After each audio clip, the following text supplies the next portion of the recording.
Pretty much every cliche is overused, but when it comes to cruise ship, there's one cliche that's said all the time, and it's totally wrong. I've got all the reasons why up next.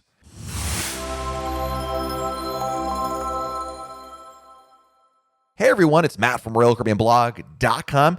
Have you heard this cliche about cruise ships? Cruises are for the newlywed and nearly dead. Yep, I have too, and it's completely wrong. This line is often repeated as a reason not to go on a cruise because it infers why would you want to be associated with something that's only for those types of people, right? People who are just getting married or people that are basically, senior citizens and really senior citizens. Unfortunately, cliches like this tend to permeate in our society because they're catchy, number one, and they work well to quickly label something that we're unfamiliar with. People don't go on cruises a lot necessarily, and so there's a saying that's out there, must be true because I haven't been on there, but hey, if the saying is there, it's got to exist for a reason, right? That vision of what a cruise is very much incorrect because a great multitude of people enjoy cruises, and today I wanted to talk about why that cliche is totally wrong.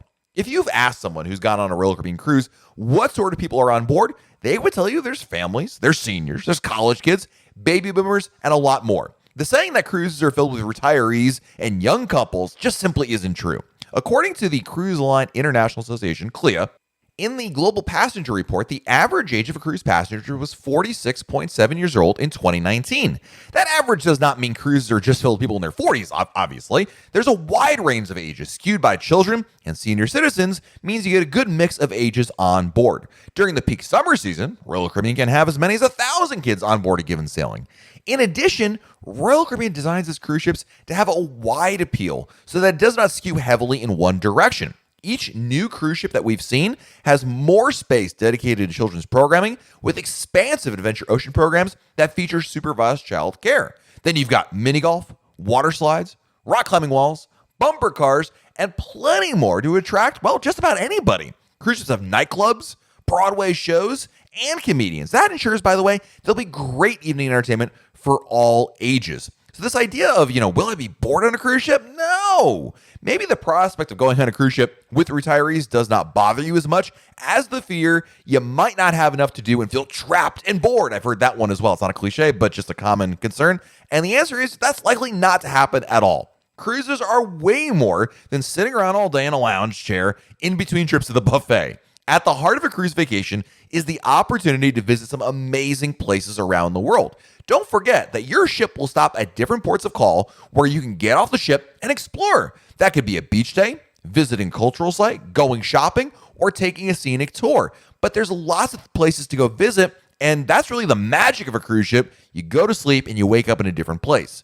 Back on board, Royal Caribbean offers onboard surfing, ice skating, skydiving, climbing, and golfing, depending on which ship you happen to choose. Every evening, there are live musical acts, including piano singers, guitarists, classical groups, and a whole lot more. And don't forget, by the way, that the comedy shows, musical reviews, and featured acts that Royal Caribbean Railway mixes in are included with your cruise fare. So you're not paying extra for all of these things. It's part of what you're getting when you book a cruise. Now, each day of your cruise, you'll get a daily newspaper known as the Cruise Compass, which lists all the activities and their times. If you're concerned there's not enough to do, check out a past Cruise Compass to see how much is going on board. We have an archive of past Cruise Compasses over at RoyalCaribbeanBlog.com.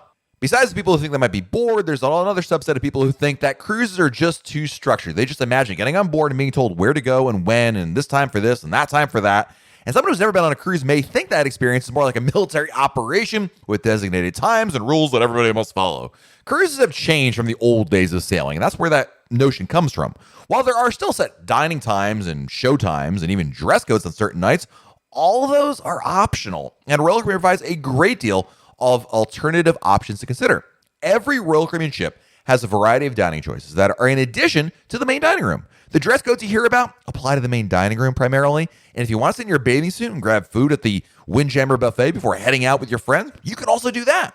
Even if you decide to go to the main dining room, you absolutely do not need to wear a tuxedo or ball gown. This idea that getting dressed up on a cruise means you've got to like replicate your high school prom is just simply not true. Yes, there are some basic dress codes in the same way there are dress codes for a lot of restaurants, even on land, like, no shoes, no shirt, no service. Well, a little bit like that in that sense that you've got to, adhere to some basics. If you can't wear, a bathing suit into the main dining room, but it also doesn't say you need to wear a tuxedo either or a formal ball gown. There's a very much a middle ground between obviously what you wear at the pool deck and, crazy formal wear that you might have seen on an ocean liner 100 years ago. The bottom line is it is not nearly as restrictive or structured as you might think, especially if you've never been on a cruise before. But going back to the original premise of that cliche, that cruises are for the nearly dead and newlywed, it's just not true. There's a wide mix of people on board in terms of ages, experiences, things to do, and the idea that a cruise would only appeal to those kinds of people, the people who just got married and want to spend a lot of time